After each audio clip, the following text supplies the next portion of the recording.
Distinguida doctora Claudia Sheinbaum Pardo, Presidenta Constitucional de los Estados Unidos Mexicanos.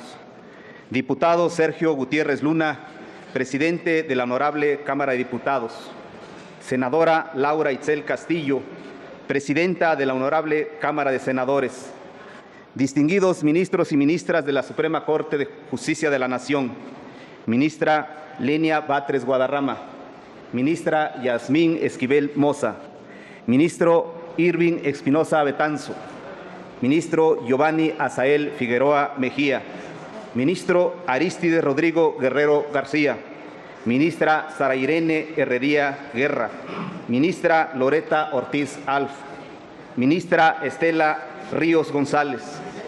Estimadas y estimados gobernadores y gobernadoras, autoridades municipales, agrarias y tradicionales de los pueblos indígenas y afromexicano que nos acompañan, excelentísimos embajadores y embajadoras, distinguidas autoridades federales y estatales, colaboradoras y colaboradores del Poder Judicial de la Federación, al pueblo de México, estimados representantes de los medios de comunicación. Es un honor dirigirme a ustedes y al pueblo de México en esta histórica ceremonia solemne en la que, bajo el mandato popular y plena vigencia de la democracia, refundamos a la Suprema Corte de Justicia de la Nación y al Poder Judicial. Agradezco profundamente la presencia a quienes están en este recinto, símbolo del diálogo jurídico, de la defensa de los valores republicanos y del respeto irrestricto a la Constitución. Gracias también a quienes nos acompañan en los salones de esta sede y a quienes están presentes en los alrededores y en el Zócalo. Asimismo, al pueblo de México que nos sigue a través de los medios de comunicación y de las redes sociales. Agradezco muy especialmente la presencia de la Presidenta de la República, doctora Claudia Sheinbaum Pardo. Su acompañamiento simboliza el firme compromiso democrático y el respeto recíproco que debe regir entre los poderes de la Unión en beneficio de México. Del mismo modo, agradezco la distinguida presencia de la Presidenta de la Cámara de Senadores y el Presidente de la Cámara de Diputados. Su presencia fortalece nuestra vida republicana. Hace 210 años, en Ario de Rosales, Michoacán, se instalaba el Supremo Tribunal de Justicia para la América Mexicana, fruto de la Constitución de Apatzingán de 1814, primer documento en que la insurgencia buscaba la independencia de lo que ahora es esta gran nación. Este acto simbólico, efectuado el 15 de marzo de 1815, expresaba el hartazgo sobre el régimen colonial y particularmente ante un sistema de justicia desigual, excluyente, arbitrario, de abusos y al servicio de la nobleza y los sectores privilegiados de la época.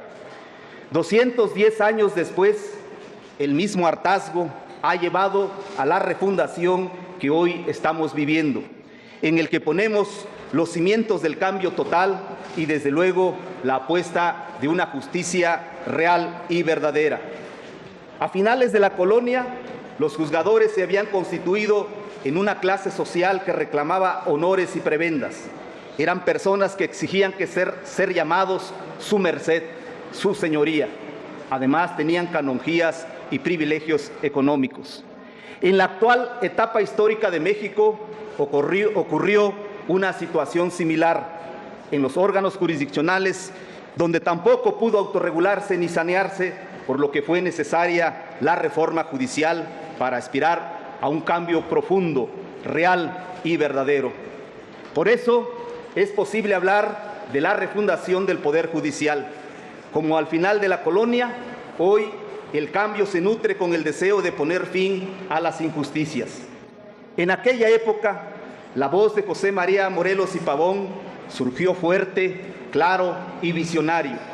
En los sentimientos de la nación, Morelos postuló: la soberanía dimana inmediatamente del pueblo, el que solo quiere depositarla en sus representantes, dividiendo los poderes de ella en legislativo, ejecutivo y judicial. Al mismo tiempo, estableció lo que debe ser una labor ineludible de todo órgano jurisdiccional al señalar que todo aquel que se queje con justicia tenga un tribunal que lo escuche, lo ampare y lo proteja contra el fuerte y el arbitrario. 2 siglos después, cobra plena vigencia el pensamiento y mandato de Morelos. Acudimos a la instalación solemne de una Suprema Corte de Justicia de la Nación y de un Poder Judicial que, como se estableció desde los cimientos de la nación, surge inmediatamente del pueblo. A todas y todos los que con su voto nos mandataron estar en esta Casa de la Justicia, a quienes no lo hicieron, pero están ávidos de justicia, a quienes buscan certeza jurídica, les podemos afirmar categóricamente que habrá tribunales que protejan al débil de los abusos que comete el fuerte. Como presidente de la Suprema Corte de Justicia de la Nación, tengo clara la magnitud de este momento histórico. Esta no es solo una ceremonia de instalación, es la expresión viva de la voluntad del pueblo que nos eligió. Por ello, comparezco ante ustedes con humildad y con la firme convicción de alcanzar este anhelo nacional. No tengamos ninguna duda, la democratización del Poder Judicial le da mayor fortaleza, legitimidad y autonomía, asegurando la colaboración respetuosa y el equilibrio entre poderes. La elección popular ha traído consigo no solo un cambio en la integración del Poder Judicial, sino un renovado pacto de confianza entre el Poder Judicial y el pueblo mexicano. Así se debe entender por el contexto en el que surge y los motivos que lo animaron.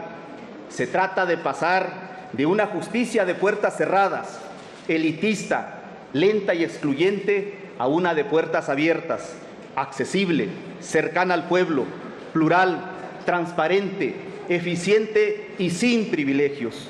Una corte que escuche a los pueblos indígenas, a los afromexicanos, a los grupos que viven en condiciones de vulnerabilidad. Una corte que responda directamente a la ciudadanía. En suma, un auténtico tribunal de justicia y no solo un tribunal de derecho. La reforma ha dado ya sus primeros resultados. Tenemos una Suprema Corte electa por el pueblo, integrada con paridad de género e incluso con una integración mayoritaria de mujeres. Asimismo, por segunda vez en la historia de nuestro país, un indígena se integra a la Corte y lo preside, lo que constituye por sí mismo un acto de auténtica justicia. Después de una larga noche de exclusión, esto es de valorarse. Por ello, hoy, 1 de septiembre de 2025, comienza un capítulo inédito en la historia de la justicia en México.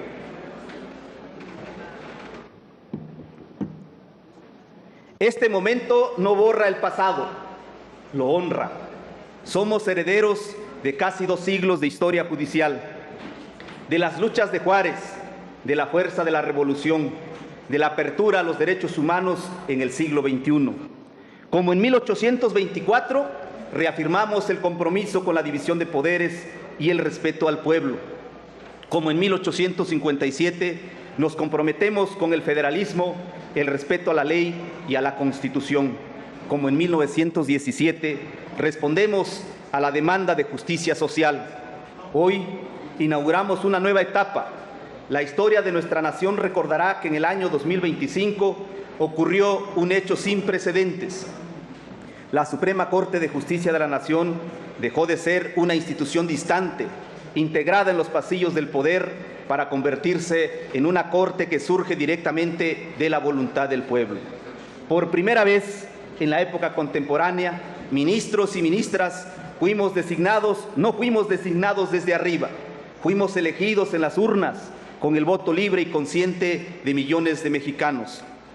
Cada voto fue un mensaje de esperanza para quienes han sentido que la justicia nunca les ha respondido, un mensaje de exigencia para quienes han sufrido la desigualdad y la impunidad, un mensaje de confianza que nos convoca a ser distintos, a ser mejores, a abrir las puertas de este tribunal al pueblo que es su verdadero dueño. Este mandato democrático nos otorga una legitimidad inédita y también nos impone la más grande de las responsabilidades, demostrar que la justicia puede y debe estar al servicio de quienes nos eligieron y del pueblo. A partir de este día, el compromiso de esta Corte será ser cercana y accesible. No habrá muros que nos separe de la sociedad. Estaremos abiertos a escuchar a las víctimas, a recibir propuesta de la academia y de la sociedad civil, a dialogar con los pueblos indígenas y afromexicanos. Estaremos abiertos al escrutinio de los medios de comunicación y de la ciudadanía organizada. Hermanas y hermanos, estamos decididos a alcanzar este anhelo nacional. La reforma judicial de 2024 respondió a tres grandes exigencias: legitimidad democrática, austeridad, transparencia y combate a la corrupción, y alcanzar una justicia real y verdadera. La legitimidad democrática no se satisface solo con la elección popular. Nos exige que la Corte y el Poder Judicial hablen con un lenguaje claro, que expliquen sus resoluciones para que todas y todos puedan entenderlas, y que rinda cuentas no solo en los informes solemnes, sino todos los días, con transparencia y con hechos. La democracia implica que la justicia sea un derecho de todas y de todos, que se debe demostrar en cada decisión, en cada audiencia y en cada sentencia. En austeridad, transparencia y combate a la corrupción, los pueblos y el pueblo de México exige un poder judicial austero y honesto. No puede haber justicia con privilegios. Por ello, implementaremos un plan de austeridad que, entre otros, contemple los siguientes aspectos. Tan pronto se constituya el órgano de administración judicial, la Suprema Corte le solicitará que implemente las medidas necesarias para que todos los juzgadores electos en el pasado proceso electoral ganemos menos que la Presidenta de la República, conforme a lo dispuesto por el artículo 127 de la Constitución General, fracción tercera, lo que permitirá de inicio un ahorro anual de 300 millones de pesos. En el mismo sentido, vamos a estar vigilantes para que se inicie un proceso de diálogo y a la par se analice y se solucione los juicios interpuestos por un gran número de funcionarios judiciales que ganan más que la Presidenta, hasta ajustar a todos y todas a las remuneraciones cumpliendo el mandato constitucional.